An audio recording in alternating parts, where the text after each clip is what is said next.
the barber of Rainy Street.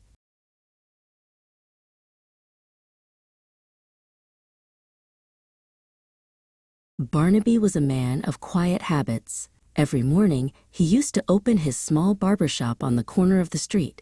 He liked the smell of mint shaving cream and the sound of his sharp scissors. Today, the shop was empty because of the heavy rain. Barnaby looked at his reflection in the mirror and straightened his clean apron. He rubbed his hand over his bald head and smiled. He had done a very different job once, but now he was content as a barber.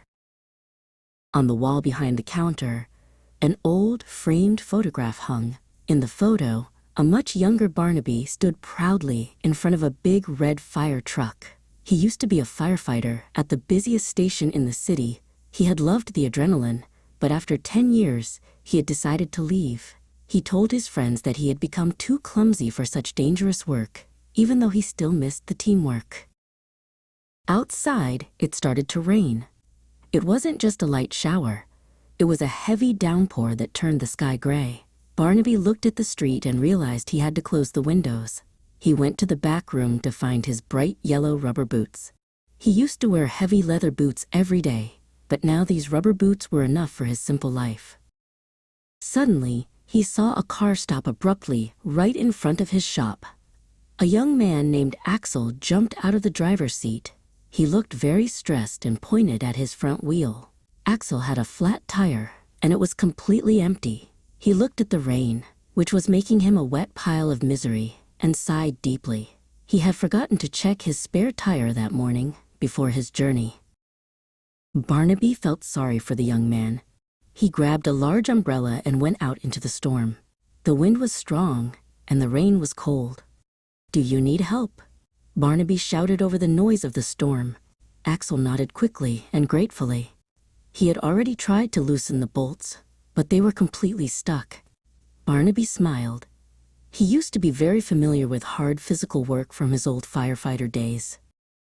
While Barnaby was helping Axel change the tire, he suddenly smelled something very unusual. It wasn't the smell of rain or wet asphalt. It was a sharp, biting smell of burning plastic and paper. He immediately became alert and looked toward the bakery next door. Thick black smoke had started to roll slowly from under the bakery's wooden door. The baker had already gone home for the day, and the street was empty. Barnaby's heart beat with a familiar rhythm. He hadn't felt this sense of danger for a long time. He immediately remembered his professional firefighter training. "Axel, stay here by the car," he ordered in a firm voice. He ran back into his barber shop. He wasn't looking for scissors or a comb. Instead, he reached behind the main door and grabbed a heavy red fire extinguisher that he had kept there just in case. He ran back into the heavy rain, carrying the device in his arms. Axel watched him from a safe distance, looking confused and frightened. Barnaby reached the bakery and saw bright orange flames through the window. A toaster near some light curtains had caught fire. The fire had already started to spread to a pile of paper bags on the counter. He knew that if he didn't act now, the whole old wooden building would burn down. With one sharp movement, Barnaby kicked the door open. He used to be much stronger, but he still had enough firefighter strength in his legs. He stepped into the stinging smoke and pulled the pin of the extinguisher.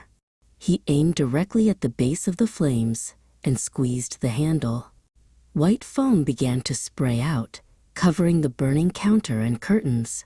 He had managed to put out the fire at the very last minute, just seconds before the flames reached the main gas pipe.